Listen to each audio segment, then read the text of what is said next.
Hi, class, and welcome to Chapter 5. Chapter 5, we're going to get into entrepreneurship, starting and managing your own business. Some of the previous chapters, I always kind of point out some of the things I've done individually, and that doesn't, how do you say, start with a bragging sheet. It starts with showing you that you can do exactly what I've done in terms of chasing your dream. I always start with the passion. My passion was public speaking. Um, the public speaking in the military, I was a public relations officer. I was a mouthpiece for important people like the admirals and so forth. And I went to journalism school and got my degrees. But that kind of launched my feeling of being more of an entrepreneur. So when I retired and enjoyed my time in the military, I started doing my own businesses, and I really loved it. And you will too. So I'm not going to read all the learning objectives, but basically we're going to talk about the risk of actually becoming an entrepreneur. Entrepreneur basically means you're on your own, you got your idea, you have this great concept, and you want to see if it can come to fruition.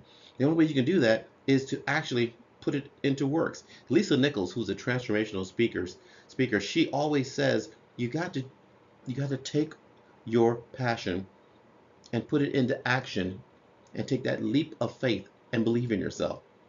She did that. She's the one that wrote Chicken Soup for the African American Soul. She went from EBT, she went from living on public assistance, government assistance, to being the first African American woman with a company trading on Wall Street. Lisa Nichols, look her up. That is the spirit of an entrepreneur. Believe in yourself and go do it. Joel Clark, co-founder and CEO of Kodak Cakes. Brothers Joel and John Clark took their mother's whole grain, high protein pancake mix and sold it door to door. They believed it was so delicious and something that was phenomenally delicious that people would love it. They went on Shark Tank. Shark Tank didn't buy the product, but because of their appearance on Shark Tank, they now have sales that exceed 100 million a year. Wow.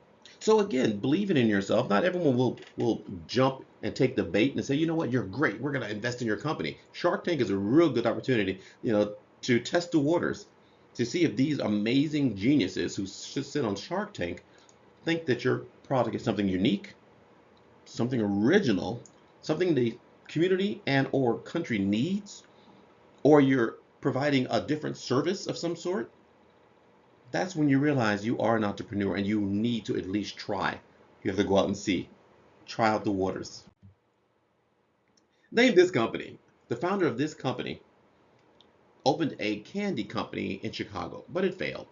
He tried again in New York, and it failed again. But he didn't give up. And today his company is one of the largest company candy companies in the world. Hershey's. Isn't that a good story? Because we all know Hershey's chocolates. And there's no way that we thought it never existed. I mean, ever since we were born, we think Hershey's was always around. But it failed. And it failed twice.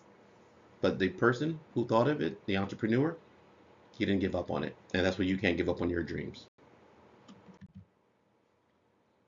The job creating power of entrepreneurship in the United States, entrepreneurship basically, I've always understood this and I always believe this, that is the infrastructure of America. Entrepreneurs are the people who create jobs, who create products, who create something different that the government can't create. Because the difference is the government has all these amazing, let's say, positions and scientists and all these things that they do. Entrepreneurs are on their own. Entrepreneurs are doing some of the white collar jobs that people don't want to do. They're the ones that are the community college professors, entrepreneurs. We're creating an environment that's actually presenting such information that's going to take our students into the very next level of running our country. That's kind of entrepreneurship. Notable entrepreneurs, I'm not going to try to butcher these names, but created DuPont in 1802. David McConnelly started Avon with only $500. Wow. George Easton, we know Easton is of the Kodak Easton Kodak Company, $3,000 investment in 1880. Well, my grandfather was a photographer, and I always admired, what he did because I was growing up, and when he was a photographer, it was all black and white. But he believed in himself, and he had my grandfather. They had a family of nine, His father had a family of 13. So there were big families back in the early 1900s. But the point being, he believed in himself. He was the very first person in terms of photography to actually have colored portraits. And I didn't know this at the time, but he was painting the actual black and white and making it color through painting, not through the new color, let's say, technology. Jeff Bezos, we know who he is. Bezos, he created Amazon with money from his friends and family. Entrepreneur. You sit back sometime and you think, what can you do that will either change the world, change your community, or just change your own way of living because you're going to believe upon yourself. When I started Kale's Comedy Hour years ago, people think, oh my God, you're going to have to get a whole bunch of investments. You're going to have to get a building. You're going to have to buy all this equipment. As an entrepreneur, you start getting creative. You don't have the funding, you figure out how to do it without the funding. So I would go into existing buildings. Say, for example, the very first building I went into was in Mission Beach. It was called the Red Onion, which was a nightclub. And a friend of mine, Paul Laugenschlager, good friend of mine, he said, Kel, why don't we go into existing buildings and just ask for a corner of their building? And they just need to put up some spotlights, a microphone, speakers, and we're off and running as comedians. That's where Kale's Comedy Hour was born. So the Red Onion, Johnny M 801, downtown San Diego, the Bonita Beach Club in Bonita, California, Johnny M's, I think I mentioned that already, and MCRD, the Devil Dogs Den. So we had 4 different comedy clubs running here in San Diego. Zero upfront costs because of the fact that everything for the most part was in place. They wanted the entertainment. And all I had to do was provide the comedians, charge a cover at the door, and Kale's Comedy Hour was created. Customer loyalty. When I started my catering business, living in Japan for years, I learned how customer service has to be done. It needs to be done and should be done. When I saw how they actually treated me in Japan, living there for 6 years, in Nagasaki first and then Tokyo, I couldn't believe how they were genuinely concerned with my well-being in their restaurant, my happiness. Was the food delicious? Did you need something else? They would have 3 or 4 people standing nearby at all times, watching the tables. If I put a fork down or a chopstick, hopefully back then, they would come and they would move it over for me, or they would remove the plate. That's when I started my catering company based on what I learned in Japan. Customer loyalty. We were #1 here in San Diego for Kale's Munchies. We cater to the motion picture industry, which means when people came down from Hollywood to film TV shows, commercials, documentaries, Kale's Comedy Hours was on every single set. And the nice part about that was is we had a reputation that preceded us. They heard that we had a Japanese style. I had all my servers, our staff, in Japanese traditional kimonos, and we'd go around and we would serve our clients. That went through the roof. That went mild. And then also the food that I cooked was amazing.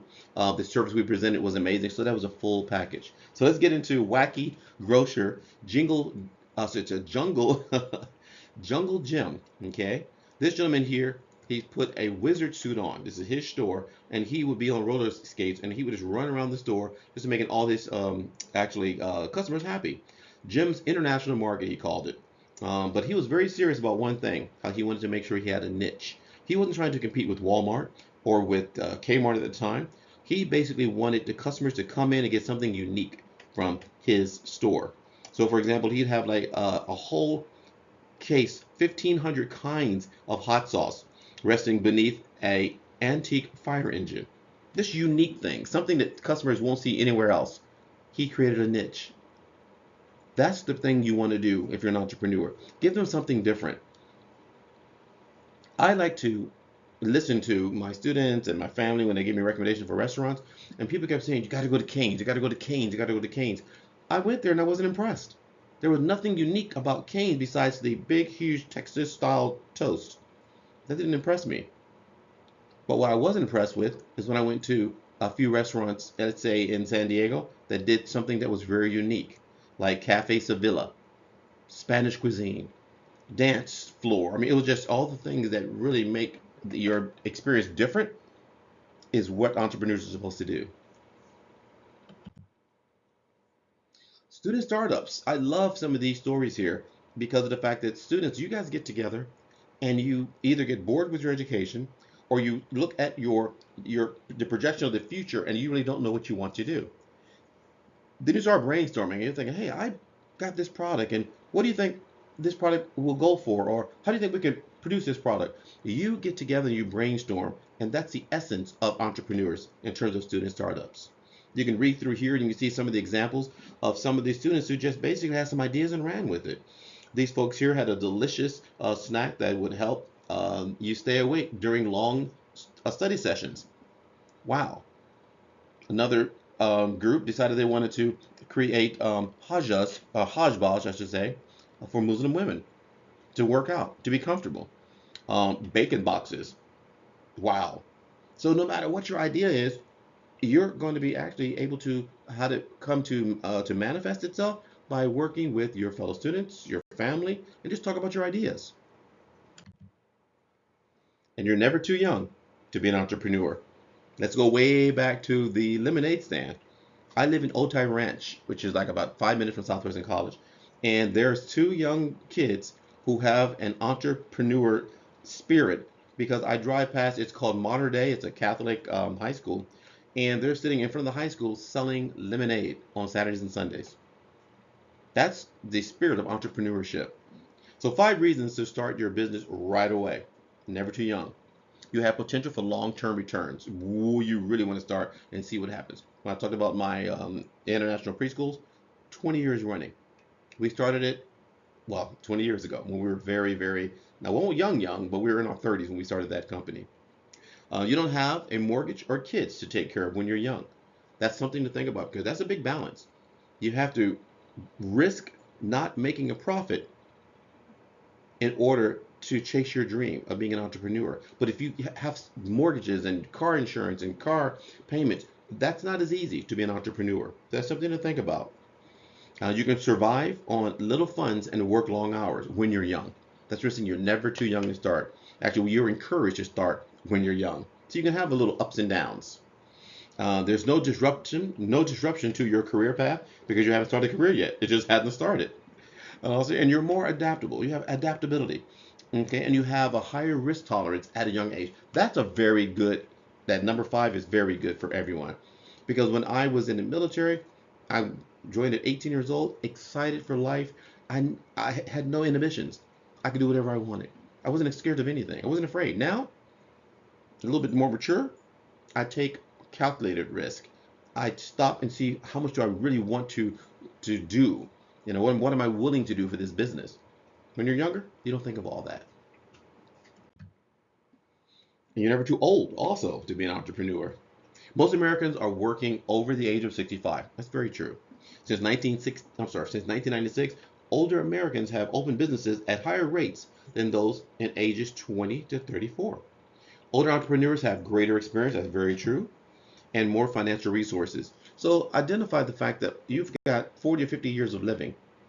You've got a lot of experience that you've already encountered. You can apply that to your new business of being an entrepreneur.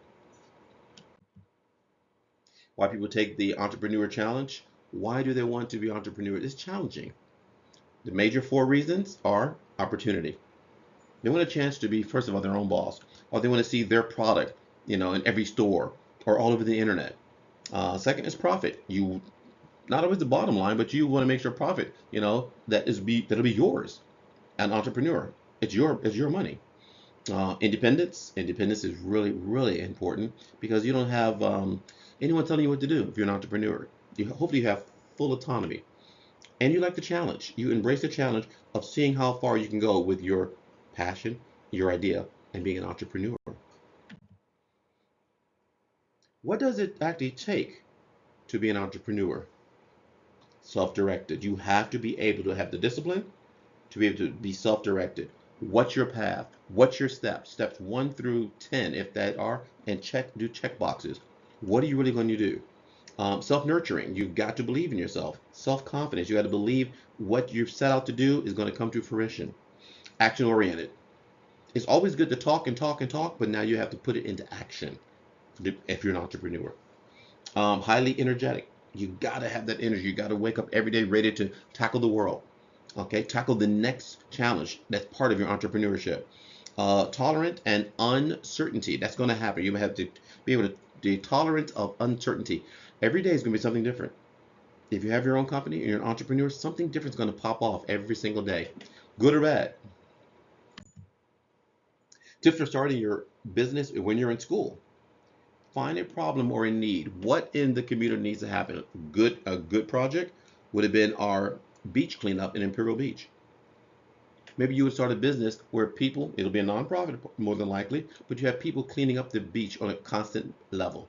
Or you adopt a beach. Find a problem or a need.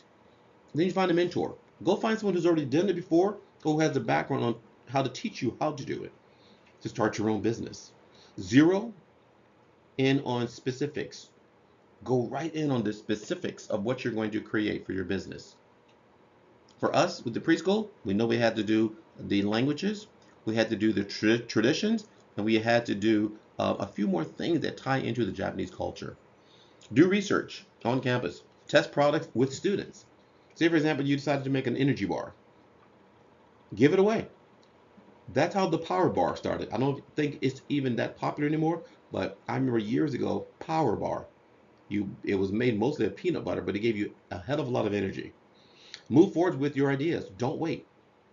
Put a timeline down. Put some benchmarks in place. If you don't have such and such happening in, like, say, 2 years, then maybe you've exceeded your actual timeline. And then you make an adjustment. Sacrifice, sacrifice, sacrifice. Number 6. You've got to sacrifice your time. You've got to sacrifice your sleep. And you got to sacrifice, how do you say, in every aspect of your life in order to get your business up and running. And also, embrace failure. You want to embrace failure because of the fact it's going to happen.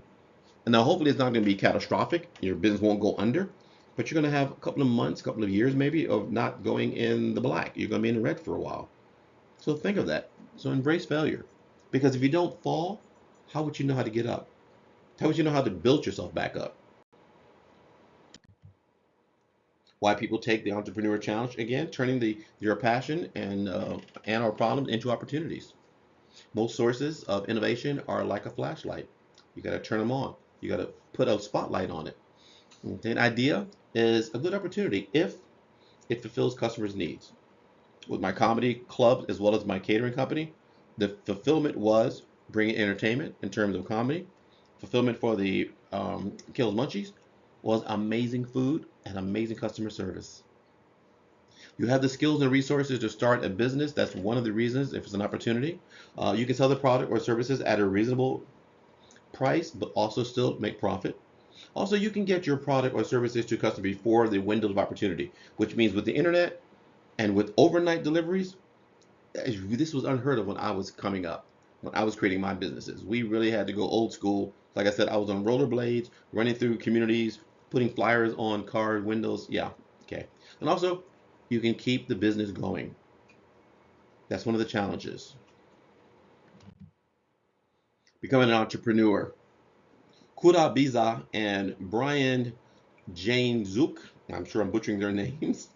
They founded this unbelievable cookies in 2019, just a little while ago, as a way to take a bite out of the world hunger. For every dozen of cookies that the company sells, it donates 2 meals to soup kitchens around the United States of America. That's amazing. Do you think more entrepreneurs should use their business to directly support charitable causes? I believe it. My son works at Goodwill, and every time I go in there and I buy something, I know I'm giving back. I love the fact that they hire special needs young adults to make sure they have an ability to to contribute to our society. Why people take the entrepreneur challenge? We've covered a lot of that working in teams. Now, what I want you to do now is look at the rest of the video and just focus on you being an entrepreneur. With that said, guys, that's chapter 5 and a wrap up a mini lecture. Let's change the channel and get into chapter 6 now.